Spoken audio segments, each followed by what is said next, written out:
नमस्कार भावांनो, आज मौजे उंबरठे येथे ओपनचं मैदान आहे। या मैदानामध्ये आपल्याला बैलगाडा क्षेत्रातील रॉकेट घोटचा सर्जासुद्धा पळताना दिसणार आहे। तसेच द्वारलीचा हरण्या 722 हे सुद्धा पळताना दिसतील। यांचे पैरे कोणासोबत असणार आहे हे आपण या व्हिडिओमार्फत सांगणार आहोत। भावांनो, बरेच दिवसातून आज ओपनचं मैदान होतं आहे। या ओपनच्या मैदानामध्ये बरेच दिवसातून घोटचा सर्जा पळताना दिसणार आहे। एक महिनाभर मुंबईत होता, पण आज म्हणजे कालच तो घोट सर्जा तिकडे घाट माथ्यावर दाखल झाला होता आणि आज उंबरठे ओपनच्या मैदानात घोट सर्जा पळताना दिसेल।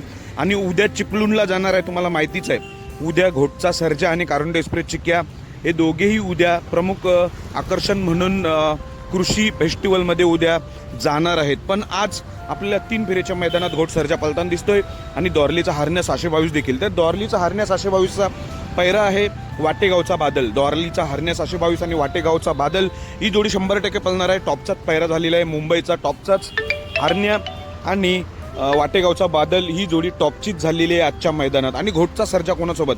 तर भावांनो, घोटचा सर्जा पळतोय स्वर्गीय पंढरीशेठ फडके यांचा जो सर्जा आहे, दादा सरकार यांचा जो सर्जा आणि घोट सर्जा ही जोडी एकदम टॉपचीच जुळलेली आहे।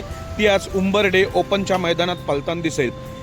सर्जा देखील एकदम टॉपचा आहे, सध्या 1-2 नंबर करतो असा हा सर्जा आज आपल्याला मौजे उंबरठे मैदानात घोट सर्जासोबत दिसते। त्यामुळे मुंबईची ही टॉपची म्हणजे एक प्रकारे असंच म्हणावं लागेल की मुंबई बिनजोडची ही तयारी 3 फेरीच्या मैदानात आज पळताना दिसतील दादा सरकार यांचा सर्जा आणि घोट सर्जा। तर बेस्ट ऑफ लक सर्वांना, धन्यवाद।